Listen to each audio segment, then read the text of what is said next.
सोबत सगळ्यांची परवानगी असेल तर खरंच ये. मी आलेच पटकन बॅग भरून. निसिंदर तू कुठे जाणार नाही, that's fine. मी जाणार आहे. निसिंदर you need to grow up. माझ्यावर रागवलेस म्हणून तू चाललीस माहेरी, मला कळतं. ओके नाही. मी माझं डोकं शांत करण्यासाठी चाललीये. ईश्वरीची आई इथे काय करते? हा? ईश्वरीची आई आली तुला भेटायला.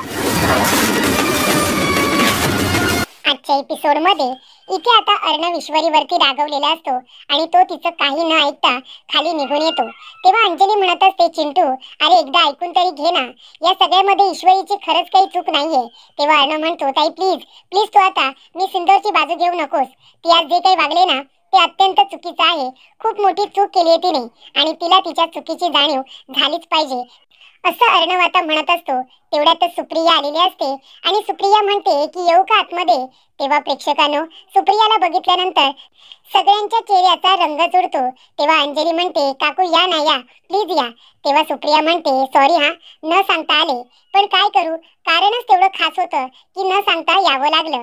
तेव्हा इथे मामा म्हणतात, हो नक्की काय कारण आहे ते सांगा बरं. तेव्हा सुप्रिया म्हणत असते की मी तुम्हाला सगळ्यांना इन्व्हाइट करायला आले, आमंत्रण द्यायला आले तुम्हाला सगळ्यांना. तेव्हा इथे अंजली म्हणते, हो कसलं आमंत्रण. तेव्हा इथे सुप्रिया म्हणते की इशू कुठे, इशू कुठे बाहेर गेली आहे का. तेव्हा अंजली म्हणते, नाही ईश्वरी तिच्या रूम मध्ये असेल ना, थांबा मी तिला बोलावते. तेव्हा इथे ईश्वरी आपल्या रूम मध्ये असते, ती रडत असते, अर्णव तिच्यावरती रागवलेला असतो ना म्हणून.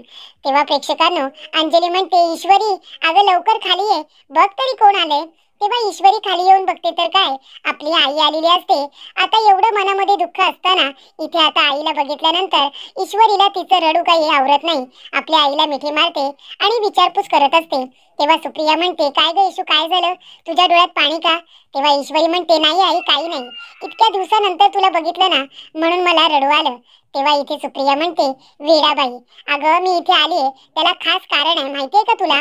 तेव्हा इथे सुप्रिया म्हणत असते, तुम्हाला सगळ्यांना मी आमंत्रण द्यायला आले. तेव्हा ईश्वरी म्हणते, आमंत्रण कसलं. तेव्हा सुप्रिया म्हणते, काय ग इशू विसरलीस की काय, आमची इशू पण ना लग्न झाल्यानंतर तुमच्या घरामध्ये इतकी रमली आहे की आता तिच्या माहेरी कसले कार्यक्रम येतात हे सुद्धा ती विसरून गेली.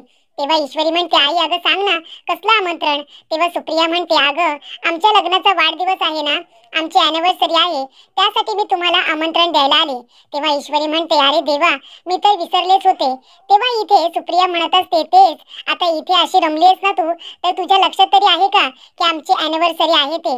तेव्हा इथे सुप्रिया म्हणते, नाही ग मी मस्करी केली. तेव्हा सुप्रिया म्हणत असते, खरं तर इथे अॅनिव्हर्सरीचं निमित्त आहे.